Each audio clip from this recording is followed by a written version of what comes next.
So we all know that clavicle fractures is the most frequent fracture in the shoulder girdle fractures. And of this mid shaft is what I'm going to talk about.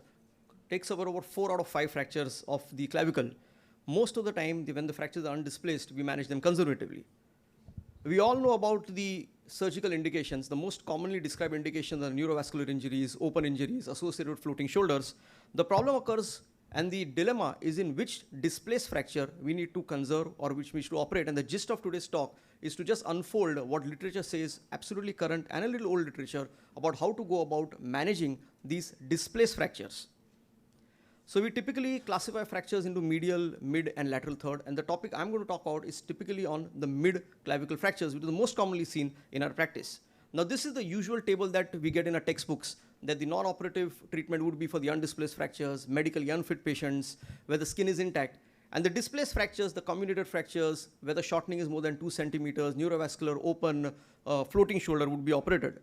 So what I'm going to go through is basically the 2 most important factors that we need to study to understand which clavicle needs to be operated will be basically the change in length, the combination, which decides what kind of treatment we offer to these clavicles.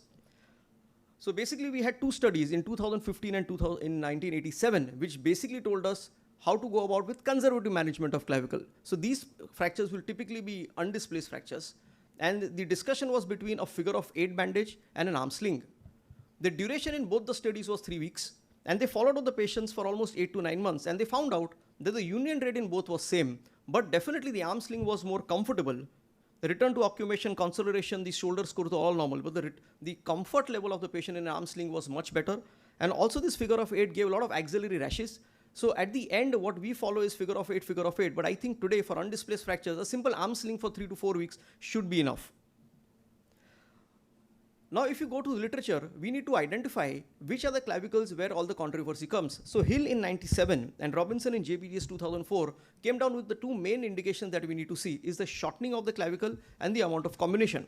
So Hill said when he went through his entire series of clavicles which were managed non-operatively, he saw that the non-union rate was almost 15% in clavicles which were displaced more than 2 centimeters. And similarly, Robinson saw a non-union rate of almost 5% in the displaced, comminuted, shortened, and female patients. And accordingly, they decided that these clavicles which are shortened would be considered at-risk clavicles. And this is where I'm going to tell you about literature of how to go about managing these clavicles where the foreshortening or the overlapping of the fracture fragment is more than 1.5 to 2 centimeters. So coming to Hill's study, he found that all the non-operative clavicles which healed with shortening of more than 2 centimeters had pain and decreased range of motion to extending almost up to 50% of the patients. And the predictors of poor function was lack of bony contact, the transverse fractures, the comminuted fracture, and the elderly patients would mostly go into non-union, and thus operative treatment should be indicated for these cases. This study in 2006 studied 132 fractures, a follow-up of almost 30 months treated non-surgically.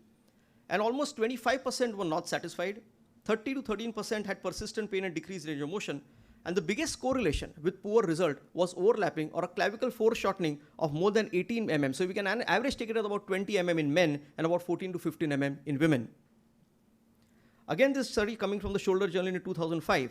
So what they try to explain, okay, why does this shortening cause problems? So whenever there is clavicle shortening, the angle of the clavicle with the SCN joint changes, and even the version of the scapula changes. And when these 2 biomechanical factors of the clavicle changes, it limits shoulder function because it causes a constant pain. It reduces the power in abduction, internal rotation. And these patients are then not satisfied when these clavicles malunite or go into non-union. So again, the same thing, this study in 2005 studied almost 2,000 clavicles. Non-operative cases had a non-union rate of almost 15%. The result was much better when these were operated. And the risk factors were definitely age, displacement, female, and comminuted treated fractures treated non-operatively went into more non-union or malunion, giving more problem in shoulder function.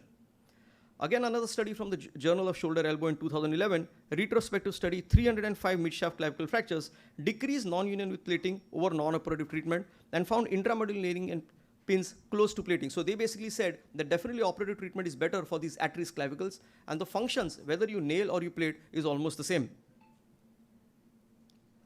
Again, this journal article in Injury 2011, a retrospective study, 136 patients, they treated in sling or brace, mean age was 55, followed with X-rays. They again said that shortening of more than 2 centimeters or 20 mm was associated with poor score, and they said that sling and figure of 8 would be same.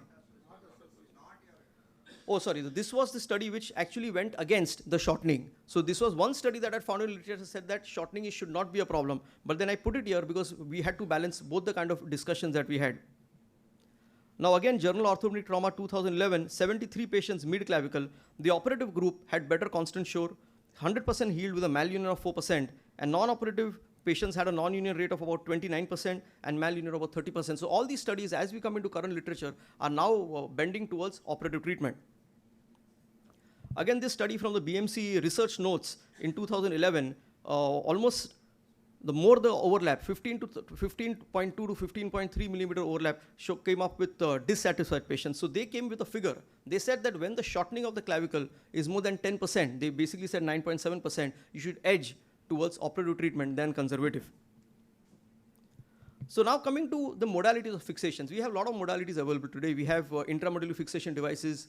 We have plates. It can be either superior, anterior. We have locked, non-locked, contoured, and non-contoured plates. So just going through very fast the different types. So basically, this Mudd in Core 2011, he said that the intramedullary fixation devices had more non-union rates, repeat operations, a lot of soft tissue problems, and they recommended not to use them. But then as we started coming back with more better plates coming in, contoured plates coming in, locking plates, the plates definitely had more edge over intramedullary devices. So this study in a Core again 2011, all were mid-shaft fractures with a 1-year follow-up, 52 patients. They said that the non-contoured plates had more problem with hardware complications. Not that the contoured plate did not, but they definitely said that contoured plates would be better than the non-contoured plates. Again, this study from JOT 2008.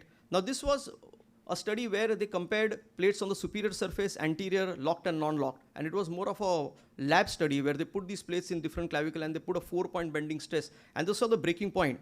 And they concluded that the locking plates on the superior surface were far better than the different modalities of plates put on the different surfaces of the clavicle. Again, another biomechanical lab study, 40 synthetic clavicles, plates kept in different surfaces, locked and non-locked. They concluded that the inferior unlocked plates or the anterior inferior unlocked plates made them much more stiffer, and hence they said that the superior locked or contoured plates would be better. Now this is from Malaysian Journal 2022, very recent.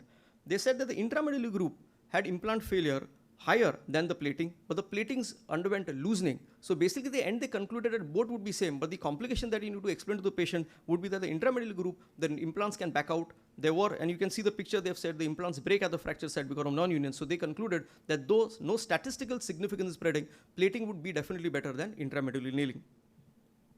Again, Biomed result international in 2019, they compared MIPO against conventional plating, and they said there was no statistical difference. Only difference was that MIPO plating gave a more cosmetic kind of surgical outcome, and the skin numbness and complications were lesser in MIPO than the traditional open plating. Injury 2023, what they said that primary surgical fixation had rapid recovery, it minimizes disability, and definitely the prevalence was lesser with respect to non-union and malunion. But however, they concluded that it needs to be an individualist treatment when you're going to treat a specific clavicle. Justin in 2026 basically compared superior versus anterior inferior. They said there is no difference, whether you do superior plating or an anterior inferior placing, and the plate removal and infection prevalence was same, time to union, rate of non-union were all same statistically.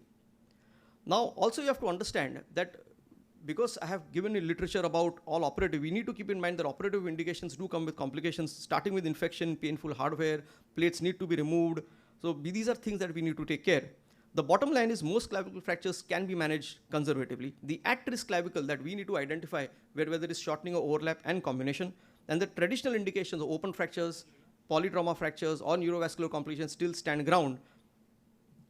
So with that, I conclude my talk. Yeah, thank you.